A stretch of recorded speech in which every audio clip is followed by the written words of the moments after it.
nessa noite para te exaltar, para te bendizer, para declarar que o Senhor é o dono das nossas vidas, para cantar canções de amor a Ti, Senhor, e te entronizar, e te bendizer, Senhor.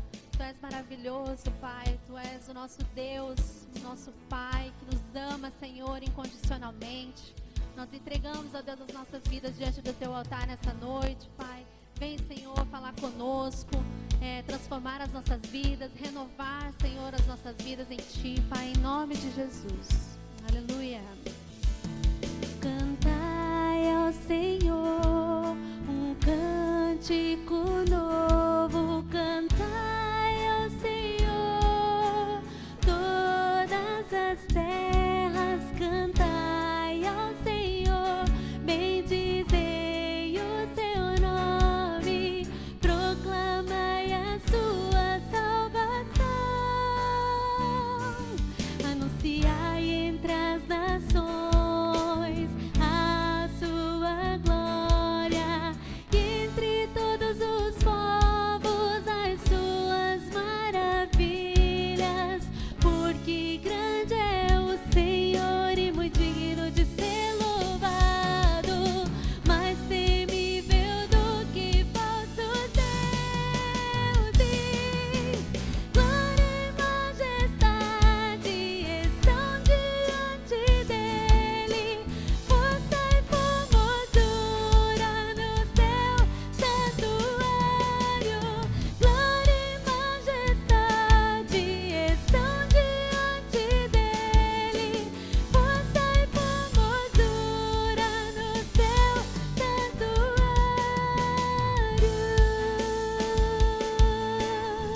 Aleluia! Nós cantamos a Ti, Senhor. Tu és digno. Cantai ao Senhor um cântico novo, cantai ao Senhor todas as terras, cantai, minha alma, cante ao Senhor, bendizei o seu nome, proclamai a sua salvação, anunciai entre as nações a sua glória, e entre todos os povos as suas maravilhas, porque grande é o Senhor e muito digno de ser louvado, mais temível do que falsos deuses. Glória e majestade estão diante dele, força e formosura no seu santuário. Glória e majestade estão diante dele, força e formosura no seu santuário. Glória e majestade estão diante dele, força e formosura no seu santuário. Glória e majestade. Nós te damos glória, Senhor, nessa noite, porque só Tu és digno. Força e formosura no teu santuário. Glória e majestade estão diante dele, força e formosura no seu santuário. Glória e majestade estão diante dele, força e formosura no seu santuário.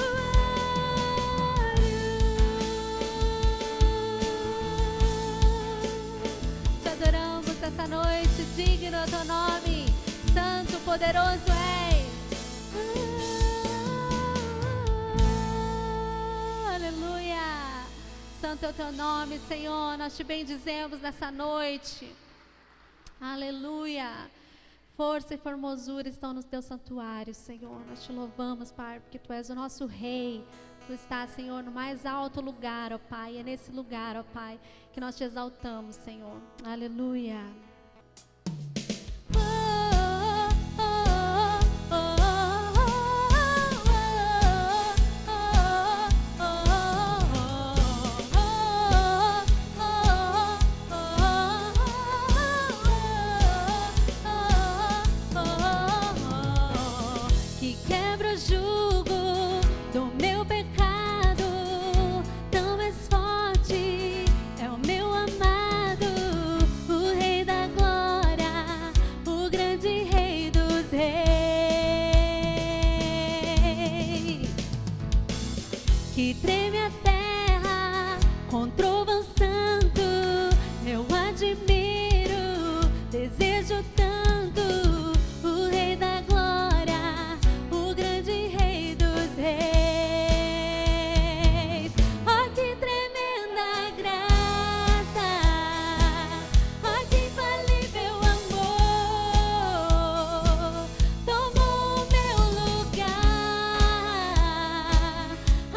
livra do mal. O Rei da Glória, o Rei da Glória, governa o mundo com sua justiça. É como o sol, tua face brilha.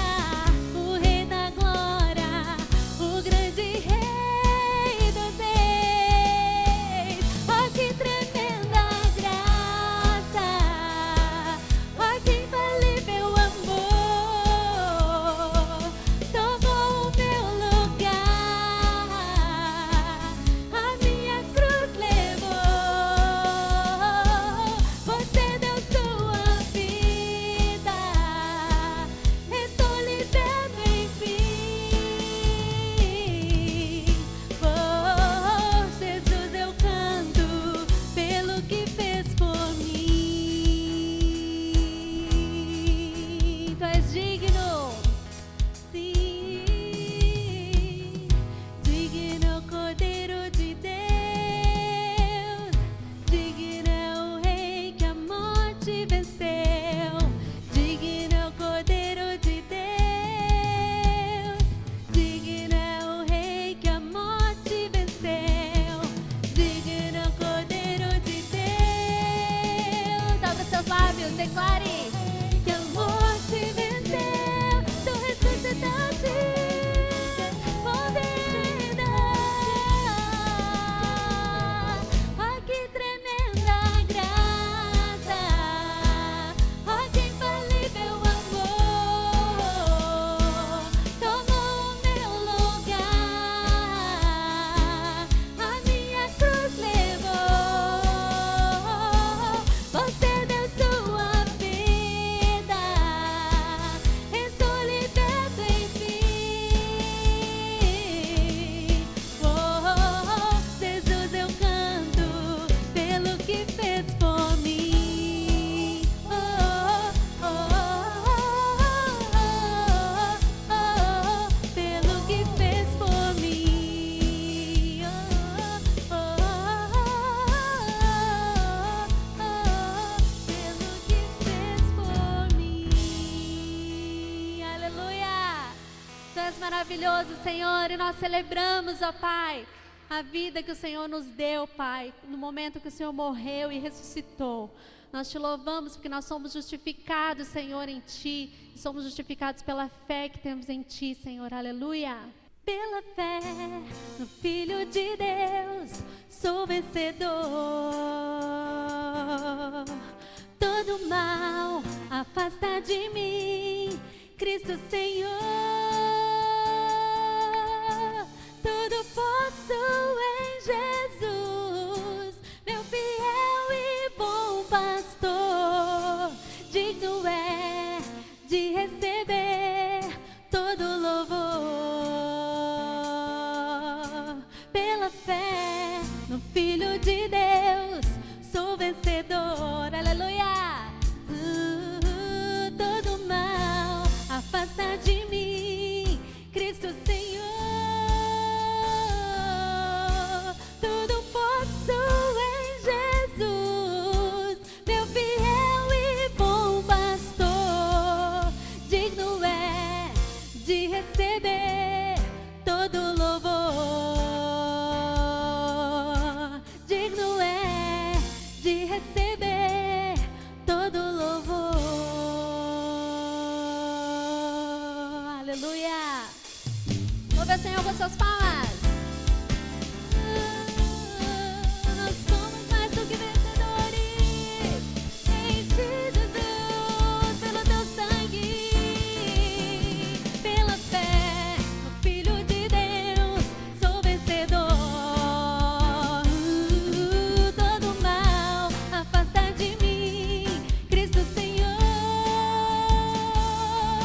Tudo posso em Jesus, meu fiel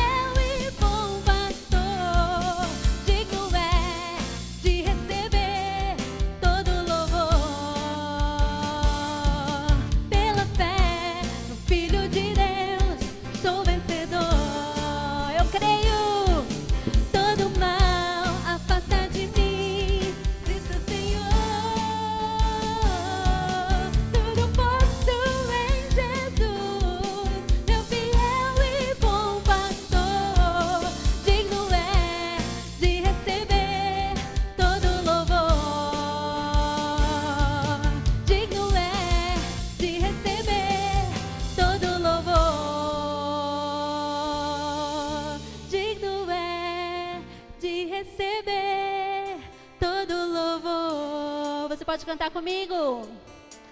Digno é de receber todo louvor. Tu és digno, Senhor, de toda adoração. Digno é de receber todo louvor. Ele nos comprou, amém? Digno é de receber todo louvor. Aleluia!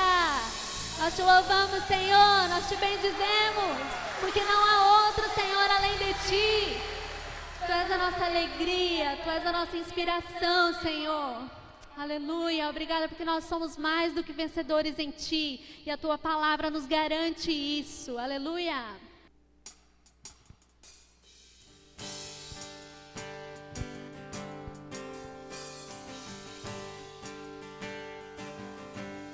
Declaro os céus, é com a sua voz.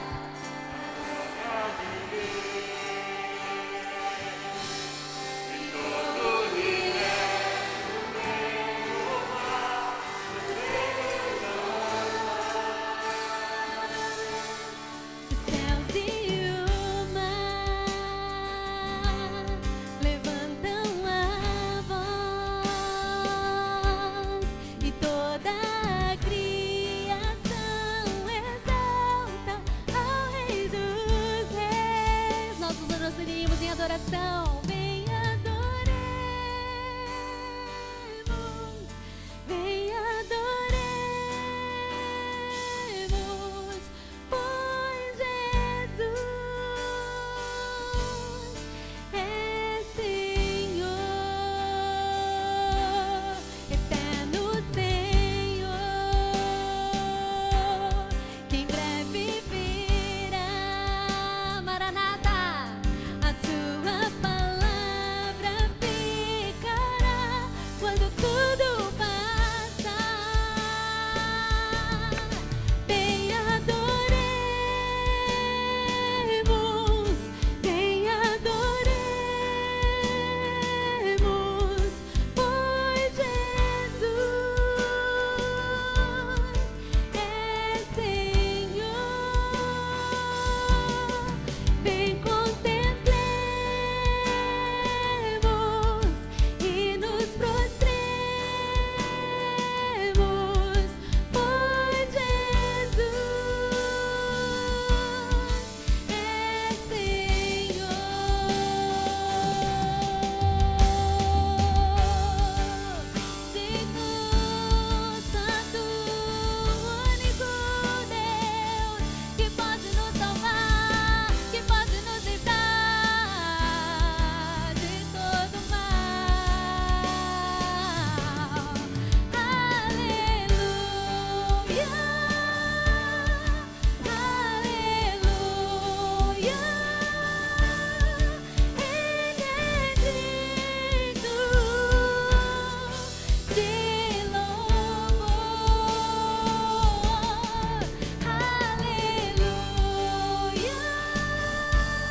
entregue o seu coração mais uma vez na presença do Senhor. E nos prostremos, pois Jesus é Senhor, pois Jesus é Senhor,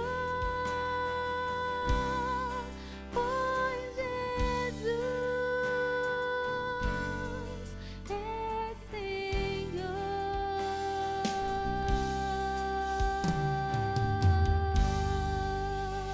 Aleluia. Em Ti, Senhor, estão todas as coisas. Aleluia. Tudo que nós fazemos, ó Deus, é para Ti, Senhor. Tu és o início e o fim de todas as coisas, Senhor. Aleluia. Tudo está nas Tuas mãos, Senhor. Tudo pertence a Ti, ó Pai. Obrigada porque nós podemos confiar em Ti, Senhor.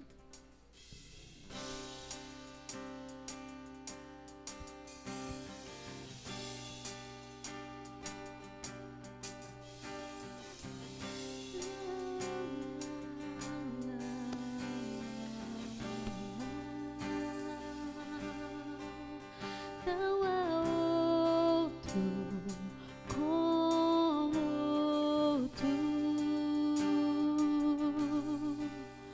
soberano e fiel. Não há outro como Tu. Reina sobre a terra e céus. Tu és o Alfa e Ômega, início e fim. És o ar que eu respiro, tudo pra mim. Tu és Jesus, Tu és Jesus.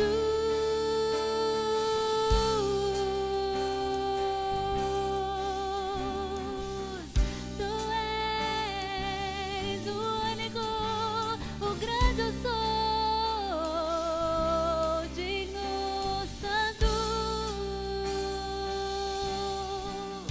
Não há outro como Tu. Nós nos prostramos, Senhor, diante da Tua santa presença, soberano e fiel. Não há outro como Tu. Nós nos deleitamos em Ti, Senhor. Reina sobre a terra e céu.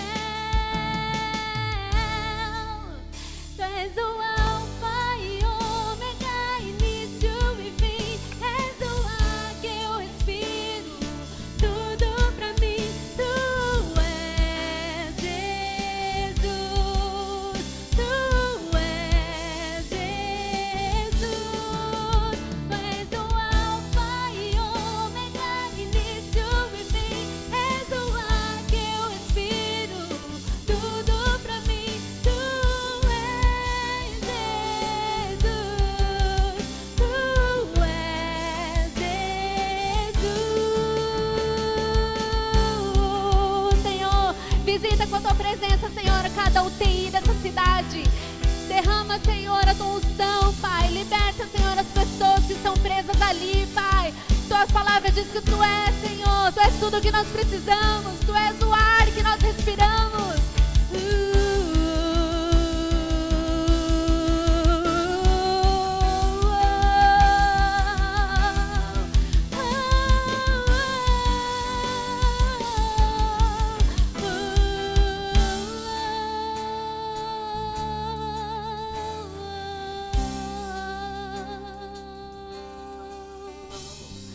Alfa e Ômega, início e fim. Tudo pra mim, tudo pra mim. Alfa e Ômega, início e fim. Tudo pra mim, tudo pra mim. Alfa e Ômega, início e fim. Tudo pra mim, tudo pra mim. Alfa e Ômega, início e fim. Tudo, tudo. Tu és o Alfa e Ômega, início e fim. És o ar que eu respiro, tudo pra mim. Tu és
és tudo para nós, Senhor. Tu és tudo que nós precisamos, Pai. Pode nos faltar tudo, Senhor, mas a Tua presença nunca poderá nos faltar, Pai, porque nós não conseguiríamos viver sem Ti, Senhor. Tu és a razão do nosso viver, Pai. Não há nada melhor do que pertencer a Ti. Tantas pessoas, Senhor, estão morrendo por causa desse vírus, dessa doença. Mas nós colocamos, Senhor, diante de Ti, Senhor, cada vida, cada família, Senhor, que perdeu o seu ente querido. Nós colocamos, Senhor, diante de Ti, porque Tu conheces tudo, Tu sabes de todas as coisas, Pai. E nós sabemos, Senhor, que tudo está no controle das Tuas mãos. Nós cremos nisso, Senhor, mas muitas famílias, Senhor, ficam perdidas quando perdem uma pessoa, porque não têm a Ti, porque não conhecem o real sentido da vida, não sabem qual o propósito delas aqui na terra. Nós, Senhor, colocamos, Senhor, a vida dessas pessoas nas Tuas mãos, Senhor. Que o Senhor seja o ar que elas respiram, Senhor, em nome de Jesus. Que de alguma forma elas possam conhecer a Ti, Senhor. Que de alguma forma elas possam conhecer o Teu amor, Pai.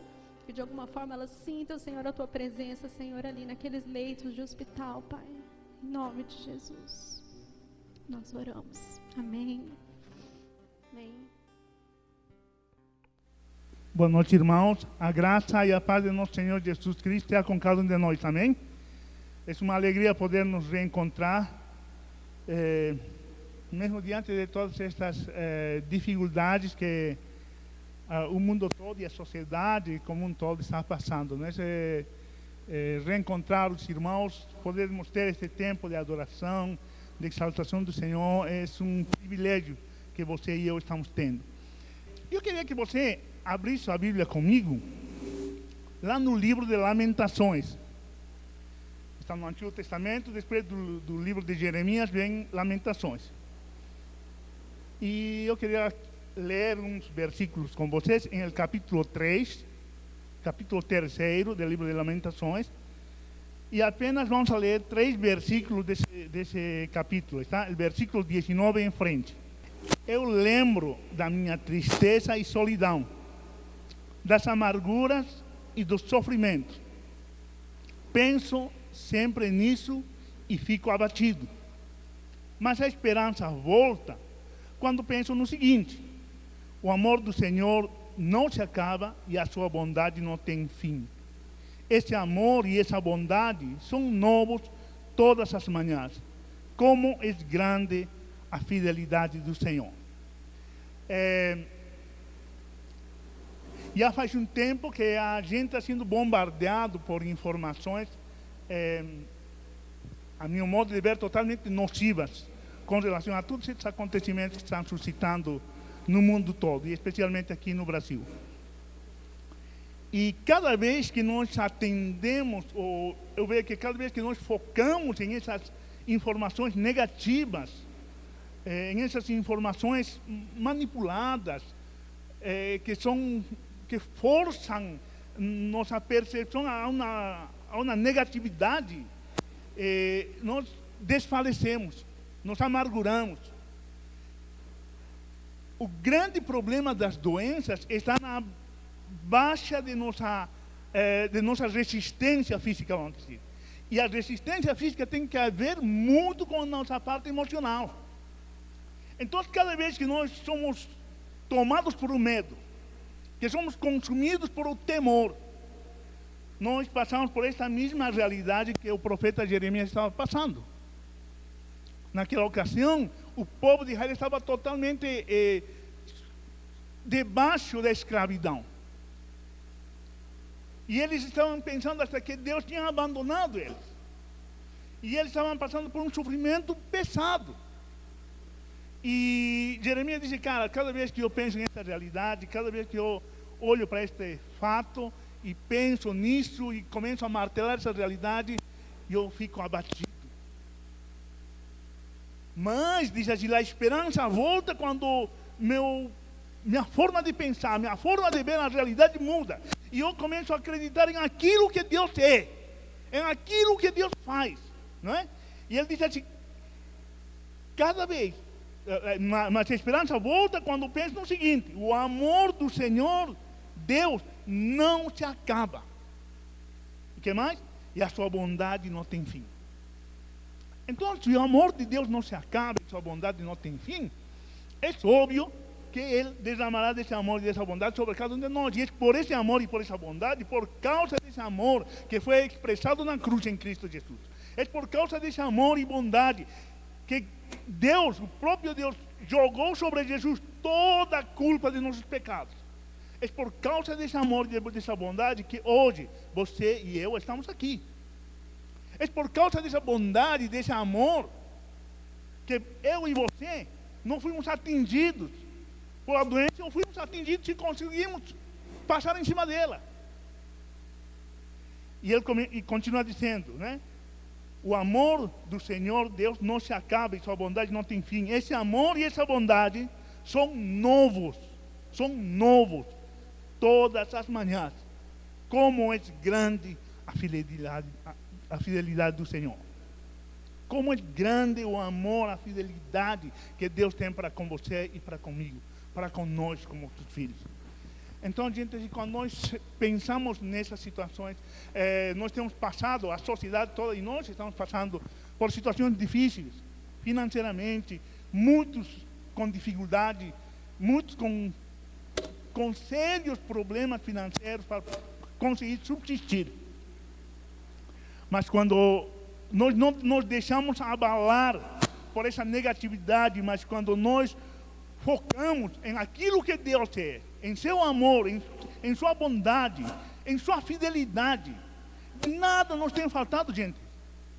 Tem faltado, você tem passado fome, você tem tido necessidade de roupas, tem tido necessidades extremas. Não, Deus tem suprido as coisas mais básicas para você e para mim. De repente, nós não temos a quantidade de dinheiro que nós tínhamos no ano passado. Mas hoje nós temos o suficiente para viver e glorificar a Deus. Então, assim, quando nós separamos este tempo para poder trazer nossas ofertas e nossos dízimos também, nós temos que entender que primeiro, em nos amar, em se entregar, em se doar, foi Deus. E esse amor e essa fidelidade que duram para sempre, é porque esse amor e essa fidelidade são imensos, sobrepassam todos os entendimentos. Mas Ele também nos desafia que nós possamos sermos fiéis neste momento. Nossos dízimos, nossas ofertas, as ofertas que nós levantamos aqui, servem para cobrir as necessidades que esta comunidade tem. Então, seja fiel em aquilo pouco ou em um muito que você tem. Amém? Então, nesse entendido, nós vamos a trazer nossas ofertas. Vem cá, irmã. E vamos a orar ao Senhor agora. Eu queria que você ficasse mais uma vez de pé e orássemos ao Senhor neste momento, dando graças a Deus por esse amor, por essa fidelidade, por essa bondade que Deus tem para com nossas vidas. Pai, nós te louvamos. Graças te damos, Senhor, porque de fato, Pai, Tu tens sido um Deus amoroso, mesmo diante de todas estas circunstâncias negativas, destas circunstâncias difíceis, mesmo diante de toda esta pandemia. Senhor, Tu tens sido fiel, Tu és fiel, Tu te mantens fiel, Tu tens sido amoroso com a vida de cada um de nós. Pai, te agradecemos por isso, Pai. Tu tens sido fiel com as nossas vidas. Senhor, nós também queremos trazer, Senhor, em esse entendimento, em essa fidelidade, queremos apresentar nossas ofertas, nossos dízimos, Senhor, que de fato possam cobrir as necessidades que em esta comunidade há. Senhor, em nome de Jesus, multiplica estes dízimos, multiplica estas ofertas, abençoa meus irmãos, aqueles que não têm condições de vir, que estão em suas casas assistindo, Pai, que a Tua mão de poder possa repousar sobre suas vidas, trazendo sobre eles renovo, trazendo sobre eles, Senhor, a abundância de Teu amor, de Tua bondade e de Tua fidelidade sobre suas casas também. Em nome de Jesus Cristo, nós oramos, Senhor. Te agradecemos. Amém. Pela fé no Filho de Deus, sou vencedor. Todo mal afasta de mim, Cristo Senhor. Tudo posso em Jesus, meu fiel e bom pastor. Digno é de receber todo louvor. Digno é de receber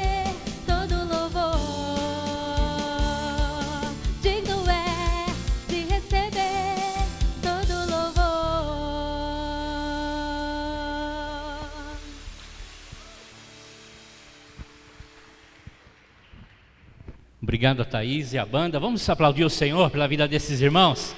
Que bênção de louvor e adoração. Glória a Deus. Já me roubou metade da mensagem de hoje. Muito bem, nós vamos apresentar o mais novo batizado da nossa comunidade. Rafa, venha aqui, Rafa. Glória a Deus. É família também, QG. Yes. Muito bem. Eu, na verdade, estou aqui há 30 anos, mais de 30 anos Eu nunca vi alguém ser batizado no Rio Paraná. Alguém já viu alguém batizado no Rio Paraná? O Rafa foi batizado no Rio Paraná, gente. E olha, foi muito bacana, exclusivo, né? Exclusivo. Então nós louvamos a Deus, vamos receber o nosso irmão abençoado, Rafa, que é o mais novo, mas não é o mais novo do ano, talvez venha mais batismo até o final do ano. Mas o Rafa é o mais novo batizado, amém, queridos? Vamos aplaudir o Senhor por isso. Glória a Deus. Amém. Bênção. Ninguém quer falar nada, né? Graças a Deus. Vamos lá. Deus abençoe, queridos. Ok, amados. Eu gostaria de continuar falando sobre uma vida radical, discípulo radical. E hoje é a vitória radical. Como nós podemos ter uma vida de vitória radical? É possível ter uma vida de vitória radical? Diante dessas situações todas que nós estamos vivendo, fim de ano, com todos esses problemas que esse ano trouxe, será que nós podemos viver uma vida radical de vitória? Sim, é possível, e o Senhor já deixou tudo pronto para nós. Deus nunca quis, queridos, entenda isso, que os seus filhos, eu e você, nós vivêssemos uma vida de derrota, jamais. O pastor Jimmy leu agora há pouco um texto que fala sobre a bondade, amor, misericórdia de Deus. Então, o desejo dele é expresso através da sua bondade, do seu amor, do seu favor, da sua graça, da sua misericórdia.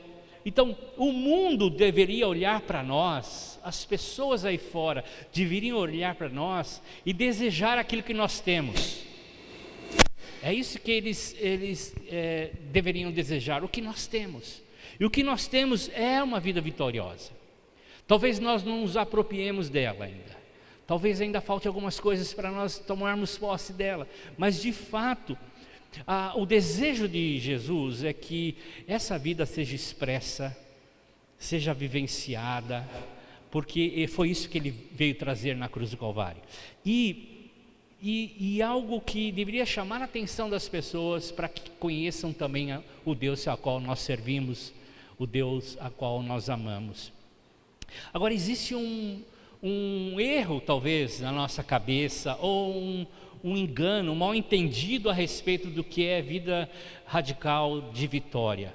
Porque muitos acreditam enganosamente que ter uma vida radical de vitória é você não passar problemas, é você não passar dificuldades, é você não ter mais lutas, enfim.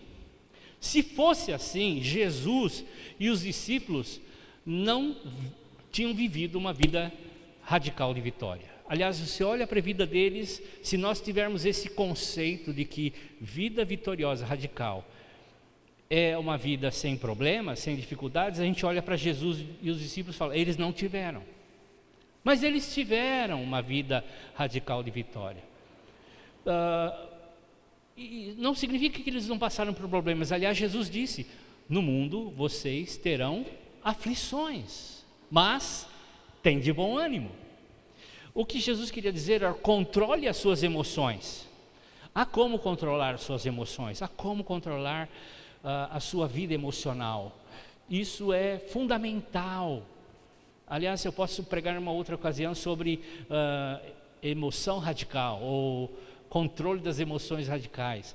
Mas o fato é que nós podemos controlar nossas emoções, não ser guiados por elas. É isso que Jesus está dizendo. Se olharmos a vida dos discípulos, a gente vai ver que só João não morreu como mártir. Os demais discípulos morreram, todos eles. E Se a gente vê claramente na vida deles, eles em todos os momentos passaram por dificuldades e expressaram uma vida radical de vitória. Porque a vida vitoriosa, a vida radical de vitória, não depende das circunstâncias. Entenda isso, compreenda isso. A vida radical de vitória não depende do que nós estamos passando. Ou nós precisamos reagir diferente, talvez. Esse que é o maior problema. Nós precisamos reagir de forma bíblica, reagir de forma a qual o Senhor deixou para nós. Porque senão nós vamos ser arrastados pela correnteza das emoções, vamos ser arrastados pela correnteza dos problemas. E Deus não nos criou para isso. Então entenda, para ter vitória você precisa passar por dificuldades. Não há vitória sem dificuldades. Mas eu quero dizer claramente a você, não existe vitória sem quando você tem circunstâncias boas. Vitória pressupõe lutas, dificuldades, enfim. Mas algo que precisa ficar bem claro, e eu quero que você pelo menos entenda isso, é que a sua vitória radical não depende da sua força, não depende do seu esforço. Mas como é que é isso? A vitória radical depende completamente do trabalho de Jesus Cristo na cruz do Calvário. Nós temos que nos apropriar dessa vitória. Paulo fala isso em 1 Coríntios capítulo 15, versos 57. Mas agradeçamos a Deus que nos dá a vitória por meio do seu Filho, o Senhor Jesus Cristo. Então, Paulo diz, demos graças a Ele, porque a vitória é dele, não nossa. Nós nos apropriamos da vitória. E nós vamos ver passo a passo como nós fazemos isso. Nós nos apropriamos dessa vitória para viver uma vida de vitória radical. E Paulo diz, graças a Deus, pela vitória que Cristo conduziu na cruz do Calvário. Através dela, se a gente aprender a direcionar nossa força em Cristo, e a direcionar nossa vida na vitória de Cristo, nós não vamos simplesmente tolerar os problemas. Minha cruz, eu tenho que carregar mesmo essa dificuldade para o resto da vida. Esse problema, eu tenho que passar por isso, né? É uma pedrinha na minha coroa. Você não vai ter pedrinha nenhuma na sua coroa, carregando um problema, ou passando por... Não é tolerar o problema, é usar isso como um propósito maior de Deus, para que a sua vida possa, de fato, ser uma vida radical de vitória. É nos apropriarmos disso e usarmos isso como um trampolim. Os problemas devem ser um trampolim para que a gente possa ir mais longe na caminhada cristã. Como é que faz isso? Veja o que João, na primeira carta dele, no capítulo 5, verso 4. 1 João, capítulo 5, verso 4, diz assim: porque todo filho de Deus pode vencer o mundo. Aqui tem algum filho de Deus? Alguns, tem 1, 2, 3, ok, tem mais então. Você é um vencedor. A Bíblia diz, porque todo filho de Deus pode vencer o mundo. Você é um filho de Deus, você vence o mundo. Assim, com a nossa fé, aqui está a chave. Com a nossa fé, conseguimos a vitória sobre o mundo. Como é que nós conseguimos vitória sobre o mundo? Com a nossa fé. Que fé é essa? Você pode ir lá atrás, nos estudos que nós já demos aqui, sobre uma fé radical. Fé é fundamental, é um instrumento a qual nós podemos passar por todas as dificuldades. Fé, a nossa fé vence o mundo. Que fé é essa? A fé que nós recebemos de Deus, a própria fé de Deus. Essa fé que nós recebemos nos dá condições de vencer o mundo.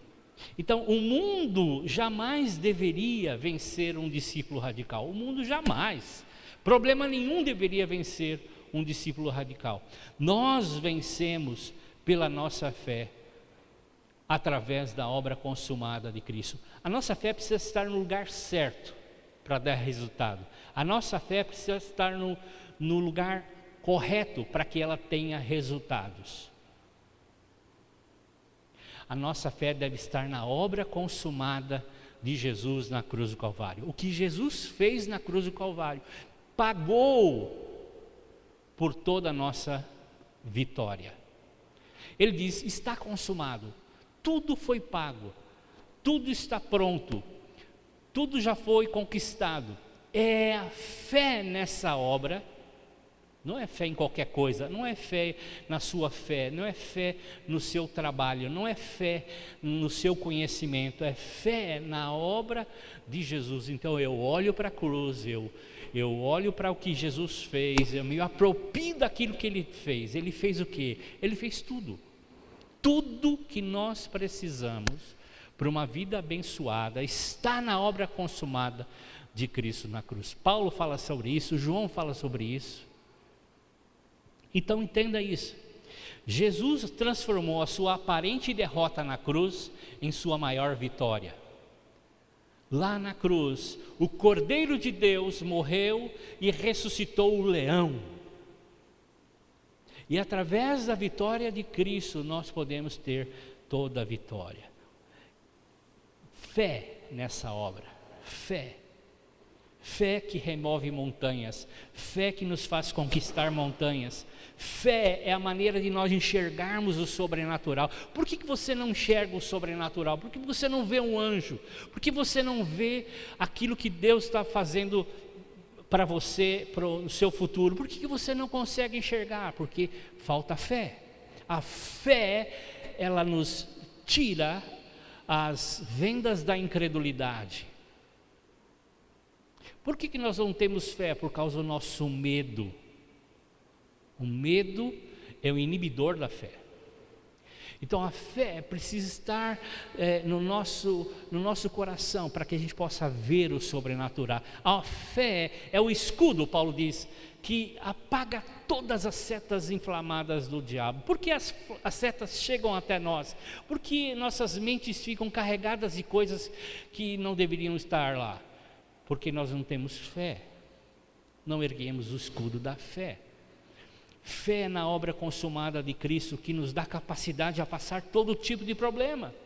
Fé na obra consumada de Cristo, que nos dá poder para vencer todo o pecado. Fé para nós vivermos, para sermos capacitados a viver uma vida radical, vitoriosa. Quando nós lemos Romanos, em especial no capítulo 8, verso 37, a gente às vezes interpreta mal esse texto. Diz assim: em todas as situações, temos vitória completa, ou somos mais do que vencedores, ou temos vitória radical, por meio daquele que nos amou, por meio de Jesus. Veja, Paulo está escrevendo isso lá em Cancún, em Bora Bora, numa rede, ouvindo o som do mar quebrando na praia, ou escutando o som do vento batendo nas palmeiras. Ele não está escrevendo isso diante dessas situações. Se você ler o verso 35 e 36, ele fala lá, olha, é tribulação, é angústia, é perseguição, é fome, é nudez, é perigo, é ameaça. Foi diante desse contexto que ele escreveu: em todas essas situações, somos mais do que vencedores, temos vitória radical, vitória completa, não é meia vitória não é vitória, temos vitória completa. E a palavra-chave desse texto é uma preposiçãozinha chamada em, ou através de, ou por meio de Jesus. É através do que Cristo fez na cruz do Calvário que eu posso ser vitorioso. Então eu tenho vitória radical, porque Cristo já venceu todos os meus inimigos, todas as minhas dificuldades, todos os meus problemas. Eu costumo usar uma situação, ou uma ilustração para falar sobre vitória radical, sobre tomarmos posse dessa vitória, ser mais do que vencedores. Tá? Então lá, um lutador de MMA, ele vai disputar um cinturão do seu peso, e ele vai ganhar milhões de dólares se ele conquistar aquela luta. Então ele vai para a luta, ele leva soco, ele leva pé, e ele chega todo estrupiado, todo machucado, mas ganhou o cinturão, ganhou um cheque de milhões de dólares, está lá com os seus prêmios.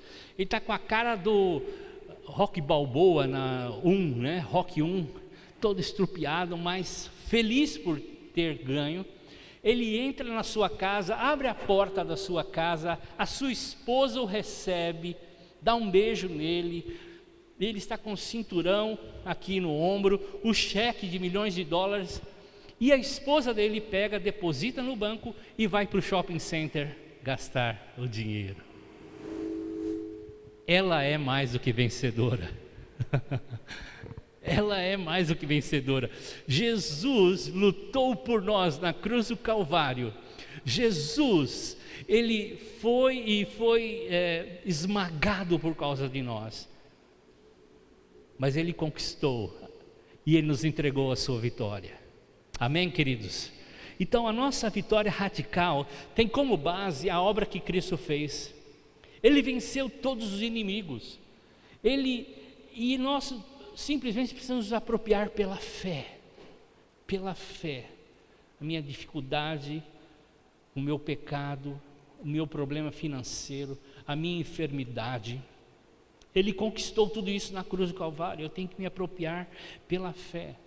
Lembre-se, não depende da sua força, não depende da sua dedicação, depende completamente da obra consumada de Cristo. Vamos avançar um pouco mais.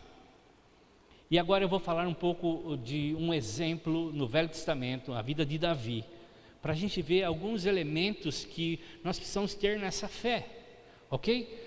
Nessa fé que nos leva a ter uma vida vitoriosa, ou uma vida radical de vitória. Veja 1 Samuel capítulo 30, abre a sua Bíblia, esse é o texto que nós vamos trabalhar. Vamos ler alguns versículos de 1 Samuel capítulo 30.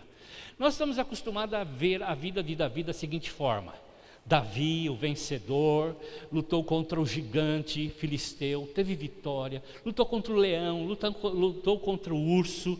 Ele foi vitorioso em guerras, em batalhas, ele conquistou um monte de coisas, ele prosperou. Nós estamos acostumados a ver um Davi assim, mas nesse capítulo em especial, Davi está passando por uma crise terrível. Davi está deprimido. Davi vai ficar com o seu coração deprimido, ele vai passar por uma depressão. Por quê? A história conta o seguinte: eles saíram para a guerra, levou os seus homens, e quando voltaram da guerra, eles encontraram a cidade onde eles moravam toda destruída, as casas queimadas, os bens saqueados, e pior, as suas mulheres e os seus filhos, de todos aqueles soldados fiéis a ele, foram levados cativos, foram levados como escravos pelos invasores. Davi ficou completamente deprimido. Veja o verso 6. Davi ficou profundamente angustiado. E também por causa de uma situação, os soldados ficaram revoltados com ele. Falou: Davi, você colocou a gente numa fria, olha o que aconteceu. Nós vamos apedrejar você. Os homens fiéis de Davi queriam matar Davi. Davi tinha perdido tudo, como todos eles perderam. Davi tinha a sua mulher e seus filhos levados como escravos. E agora Davi ia ser morto, apedrejado pelos seus soldados. Imagine a dor, imagine a depressão, imagine a angústia do problema que ele está passando. Veja, Davi viveu uma vitória radical. Era um homem segundo o coração de Deus. Ele não se deixou abater. Normalmente nós nos deixamos levar pelas emoções. Normalmente eu e você nos deixamos levar pelos problemas, pelas dificuldades. Acabou, terminou, não tem mais nada a fazer. Mas o que Davi fez no verso 6, no final do verso 6, É uma das chaves para nós entendermos como é que nós podemos ter uma vida radical de vitória. Ele diz o seguinte: porém, Davi fortaleceu-se no Senhor, o seu Deus. Aqui está uma chave para a nossa fé: fortalecer no Senhor, buscar força no Senhor, porque a força de Davi tinha acabado, o ânimo dele, tudo que ele tinha perdeu, acabou, e ele estava agora sendo ameaçado de morte. Então ele buscou força no Senhor. Paulo diz: fortalecei-vos o Senhor, busque a força do Senhor. Se a gente estuda a vida de Davi, Davi foi um músico, ele é um poeta, ele escreveu muitos os salmos, ele fala do louvor, da adoração a Deus, ele fala de ações de graça, e ele fala em momentos difíceis, em momentos de perseguição, mas ele diz lá: o Senhor é meu pastor, não vou ter falta de nada. Ele diz lá que o Senhor é a sua luz, o seu caminho. Enfim, ele escreve muitas coisas dizendo a respeito de Deus. Ele louvou a Deus, ele encheu o coração dele de ações de graças. Essa era a atitude normal do Davi, diante das circunstâncias. Será que é a nossa? Como é que a gente se fortalece no Senhor? Louvando ao Senhor, exaltando o nome do Senhor, colocando o nosso foco não no problema, não na montanha, não da dificuldade, no Senhor, encher nosso coração com a presença do Senhor, como fizemos isso nessa noite, durante a adoração. Louvar ao Senhor, focar o Senhor, focar na bondade, no amor, na misericórdia do Senhor. É isso que nós temos que fazer, essa é a chave, queridos. Essa é a chave. As circunstâncias mudam, mas o Senhor nunca muda. Deus nunca muda, Ele é sempre fiel. Paulo diz assim em 2 Timóteo capítulo 2, verso 13: se nós formos infiéis, Deus continua fiel, porque Ele não pode negar a si mesmo. Entenda isso, essa nova aliança que Jesus fez na cruz do Calvário, não foi uma aliança que eu fiz com Deus, você fez com Deus, o próprio Jesus fez com Deus, e a aliança que Ele fez com Deus é nos abençoar, independente de nós. Veja bem, se nós formos infiéis, Ele continua fiel, Ele não pode negar a si mesmo, Ele disse que seria fiel, Ele não vai mentir, Ele não pode mentir, Ele não pode ir contra Ele mesmo, Ele deixa de ser Deus. Então, existe uma guerra acontecendo na nossa mente, na nossa vida, para atingir a gente. Se Deus quer nossa vitória, o diabo quer nossa derrota. Então ele usa as velhas estratégias, o diabo usa as velhas estratégias, mas elas dão certo até hoje. Ele usou as estratégias lá com o primeiro casal no Éden, dizendo: Deus está mentindo para você, Deus não vai fazer o que Ele está falando, você não vai morrer, se você comer você vai ser como Ele, por isso que Ele não quer que você coma desse fruto. O fruto não tinha nada nele mesmo, era uma questão da obediência. Mas o diabo jogou sobre ele uma dúvida sobre o caráter de Deus. E sabe, queridos, esse é o grande estratégia de Satanás, é nos levar de um lado para o outro. Deus é fiel, mas é também juízo. Sim, Ele é juízo, Ele colocou todo o juízo dele em Jesus. Toda a ira dele caiu sobre Jesus. Então não vai cair sobre mim, sobre você. Ele é amor, mas, olha, preste bem atenção, Ele está de olho em você, para dar umas bolachas em você. Essas coisas vêm na nossa mente e nós enchemos nosso coração. E quando passamos por uma dificuldade, fala: é juízo de Deus sobre a minha vida, eu fiz aquilo lá, puxa vida, agora estou pagando. Você está pagando? Jesus não pagou, não valeu de nada o que Ele pagou? Então entenda, o diabo sempre vai colocar, vai inibir, vai jogar uma palavra para destruir o caráter de Deus na sua vida. Você vai ter dúvidas a respeito do amor dele, você vai ter dúvidas da fidelidade dEle, você vai ter dúvidas da misericórdia dEle, você vai ter dúvidas da graça dEle. Romanos capítulo 5, verso 8, Paulo diz assim: mas Deus demonstra o seu amor para conosco, sendo que Cristo morreu por nós, sendo nós ainda pecadores. Ou seja, Deus nos abençoou sendo nós pecadores, Ele morreu por nós, não porque nós merecemos algo. Deus é fiel, não porque é fiel a nós, porque nós fazemos coisas boas ou não, Ele é fiel por causa dEle mesmo, por causa da sua palavra. Ele é fiel à sua palavra, não a nós. Ele prometeu e Ele cumpre. E nós não podemos ter dúvidas.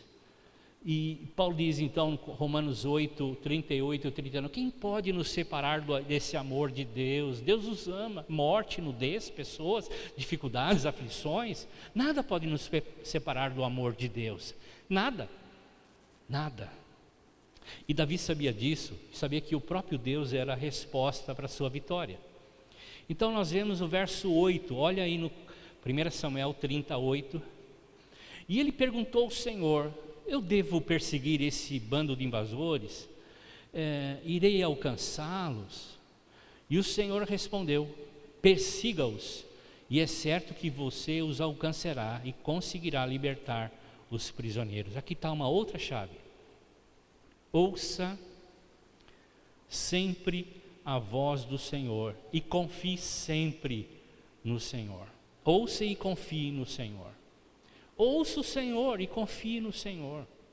Sabe, Davi sabia muito bem, se ele quisesse ter uma vida de vitória radical, ele precisava ouvir e confiar no Senhor. A quem nós temos ouvido? A fé vem pelo ouvir, e o ouvir, a palavra do Senhor. Mas também a incredulidade vem pelo ouvir. O medo vem pelo ouvir. A angústia vem pelo ouvir. A ansiedade vem pelo ouvir. O que nós temos ouvido?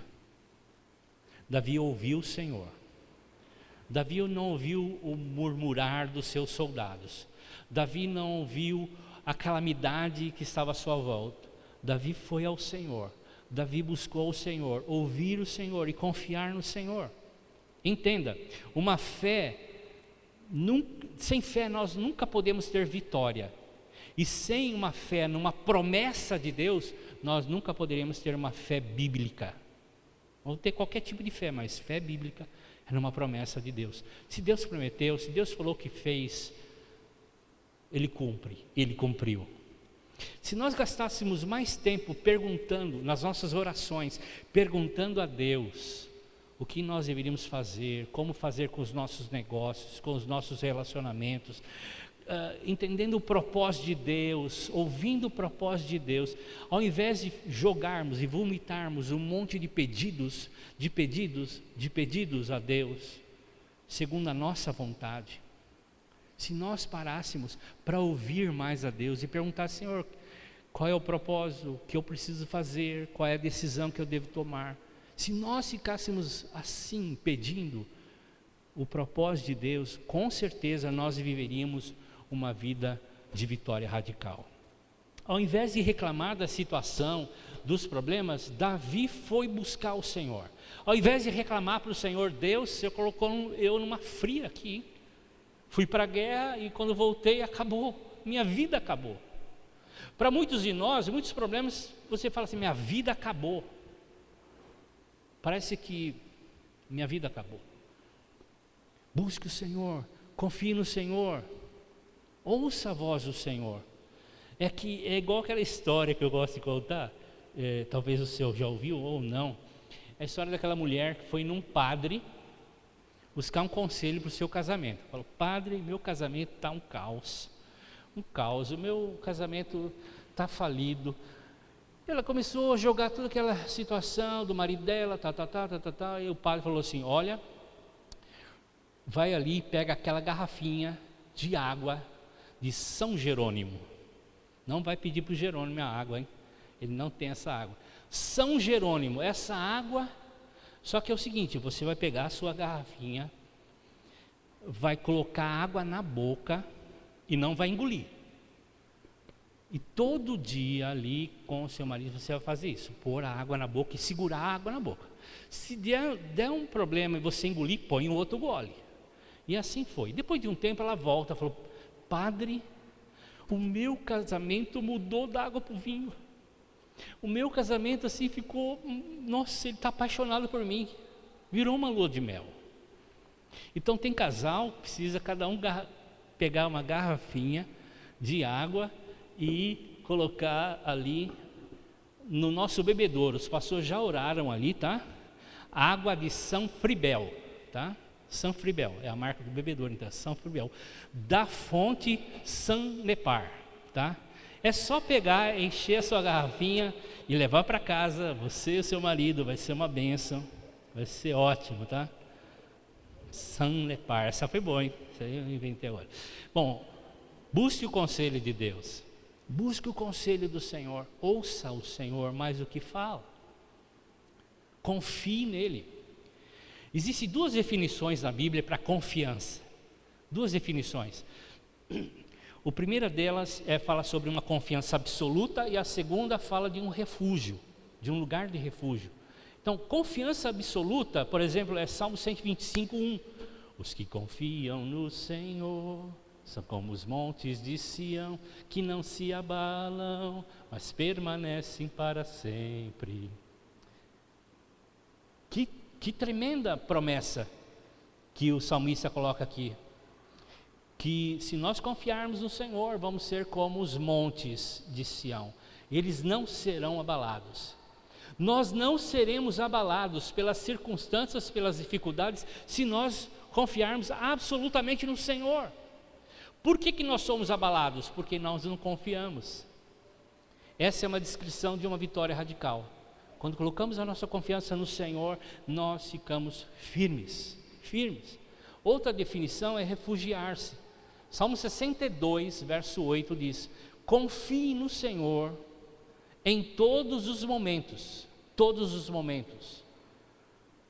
derrame diante dele o coração, pois ele é o nosso refúgio, um lugar de segurança.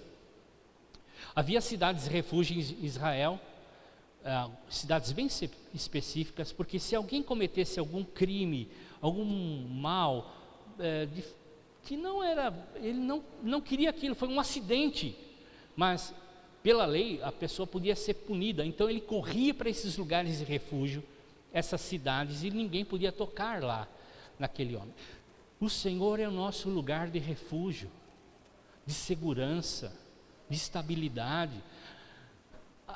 Os problemas nos angustiam, nos deixam igual macaco com coceira, né? Para lá e para cá, e vai e volta, e não tem parada.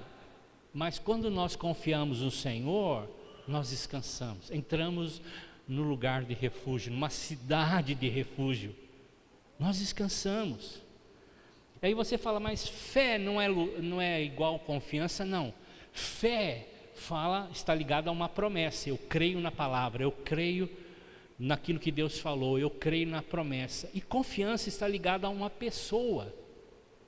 Eu confio numa pessoa. Eu tenho fé na sua palavra, mas confio numa pessoa. Então, significa abandonar o nosso controle, a controle da nossa vida, e nos colocar nas mãos do Senhor, ou na mão de alguma pessoa. Por exemplo, um alpinista, conta-se a história de um alpinista, estava escalando uma montanha, e de repente vem uma tempestade terrível, ele escapa, e ele fica pendurado então naquela montanha, com a sua corda, ele não enxerga nada, há uma tempestade tremenda, ele não enxerga embaixo, em cima, ele cai e fica pendurado nessa corda. E ele começa a gritar por socorro, socorro, socorro, e está cansado, e ele está exausto, ele está morrendo, ele está de frio, ele está começando a ter problemas de circulação, enfim, ele clama a Deus, Deus me ajude. E ele escuta uma voz, sim, eu vou te ajudar. Quem é você? Sou Deus. Então me ajude, corte a corda. Como cortar a corda? Eu não vou cortar a corda, corte a corda. E ele luta com essa voz, diz, tem alguém em cima, eu não vou acreditar nisso, deve ser Satanás, sei lá. E ele morre naquele lugar. Depois da tempestade, as pessoas vão resgatá-lo, ele está a 2 metros do chão. Ele está a 2 metros do chão. Confiança tem a ver com caráter. Eu confiar no caráter da outra pessoa. É isso que Jonathan e Davi fizeram um acordo. Jonathan se despiu de toda a sua armadura, ficou exposto diante de Davi, dizendo: eu confio em você. Eu sou escoteiro, então a história do fundador Baden-Powell do escotismo, ele era um general inglês, ele lutou em várias batalhas e ele também foi um general de paz, ele fazia paz entre as nações. E ele, diante da tribo Zulu, ele ficou de frente a frente com o chefe da tribo Zulu, o maioral da tribo Zulu.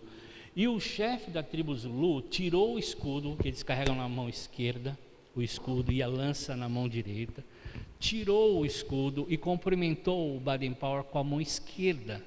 Por isso o escotismo, o escoteiro se cumprimenta com a mão esquerda, trançando os dedos menores, para dizer: eu retiro todo o meu escudo, todas as minhas possibilidades de me defender.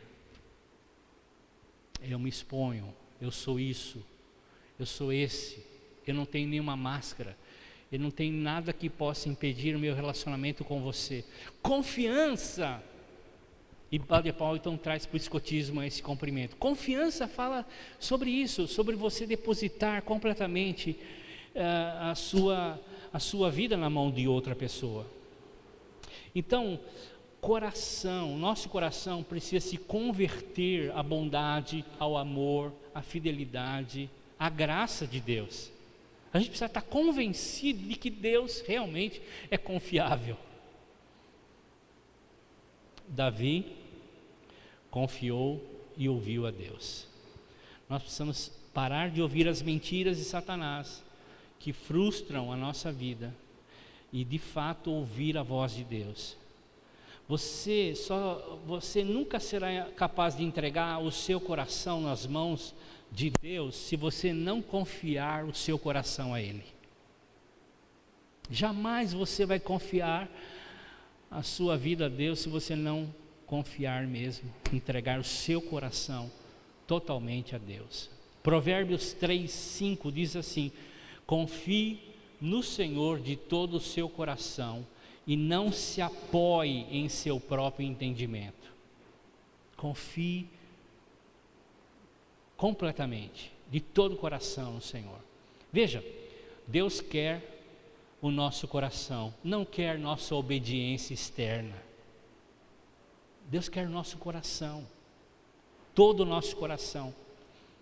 Então, confiar no seu próprio entendimento, na sua própria capacidade, no seu próprio taco, né, como se fala, é ir contra, é ir oposto àquilo que a Bíblia está dizendo que é confiar no Senhor.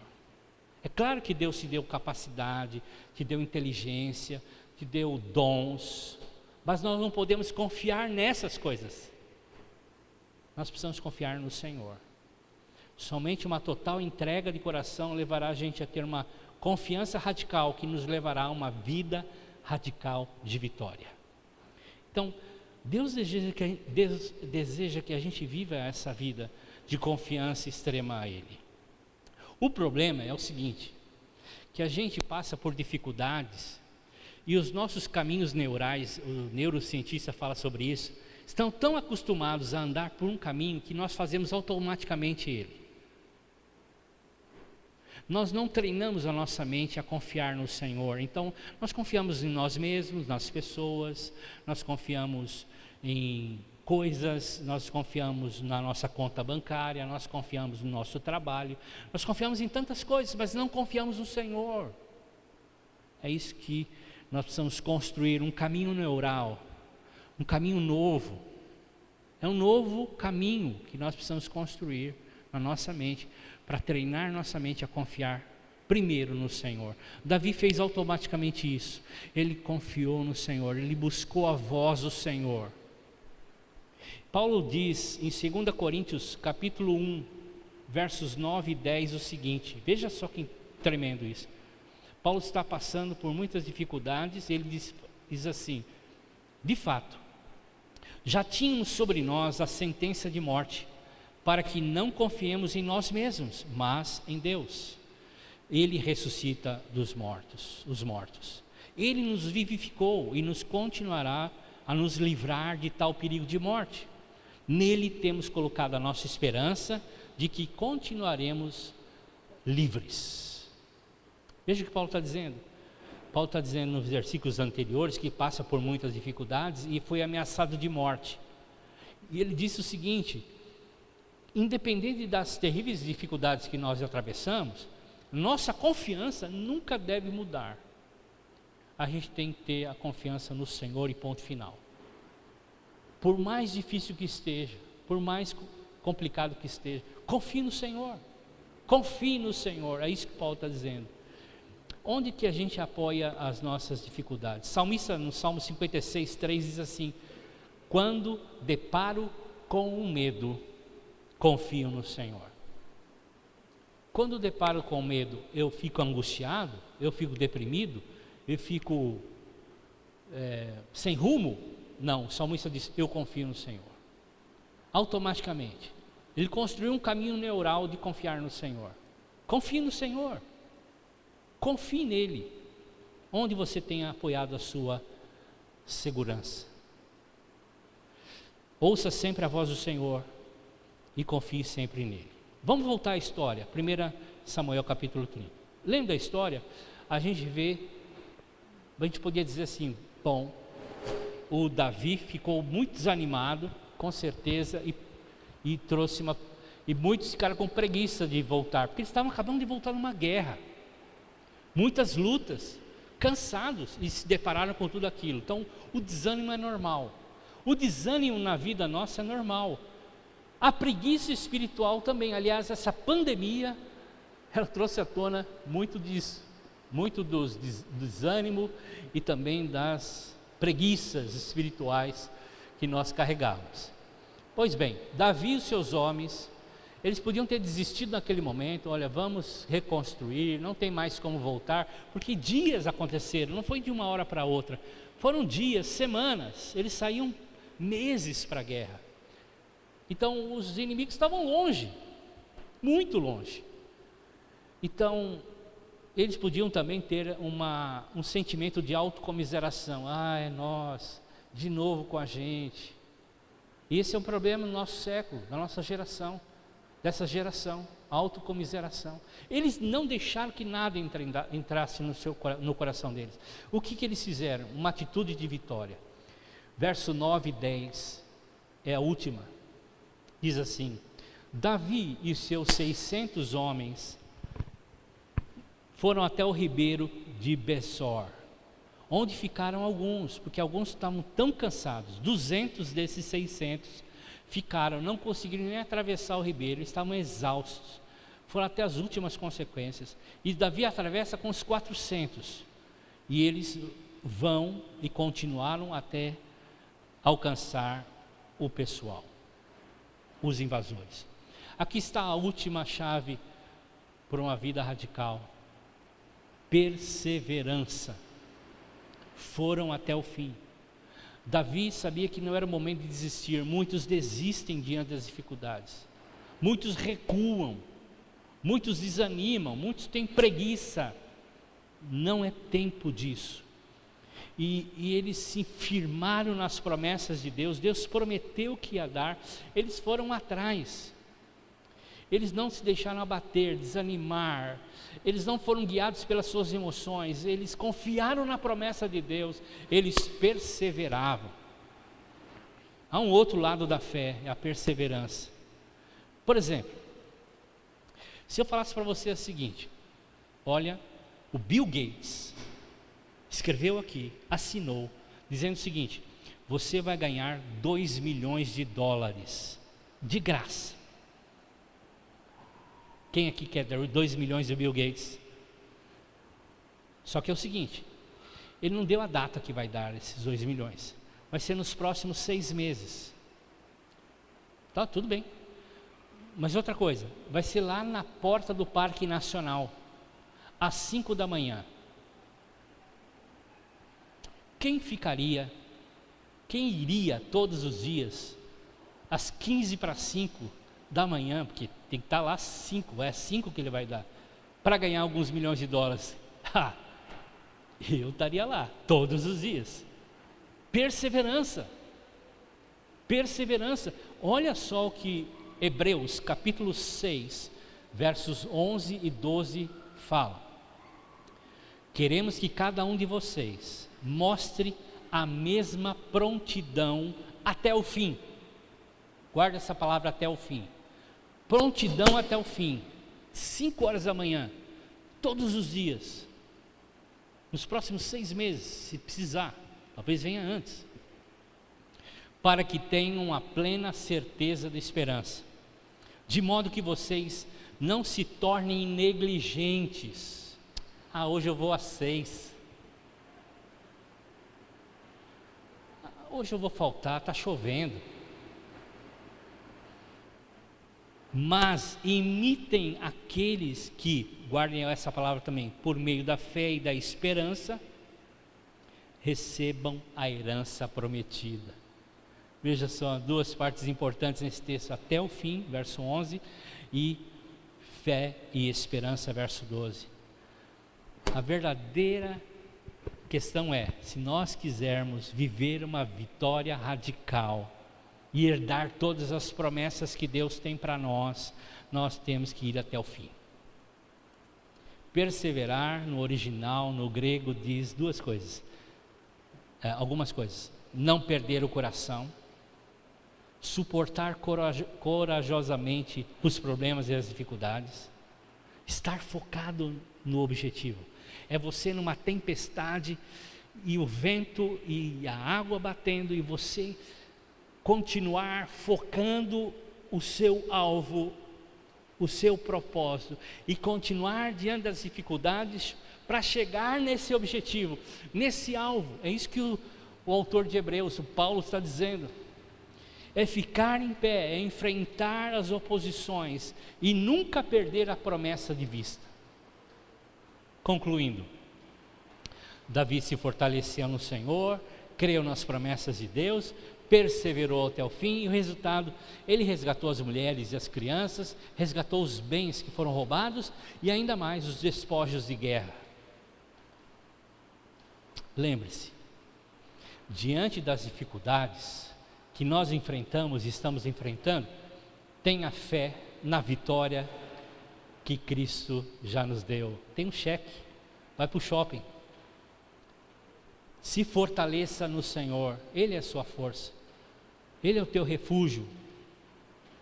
Ouça e confie na voz do Senhor, persevere. Amém, queridos? Vamos ficar em pé, vamos declarar algumas palavras de vitória aqui. Vamos lá, declare comigo, repita depois de mim. Em Cristo eu sou mais do que vencedor. Pode ser melhor.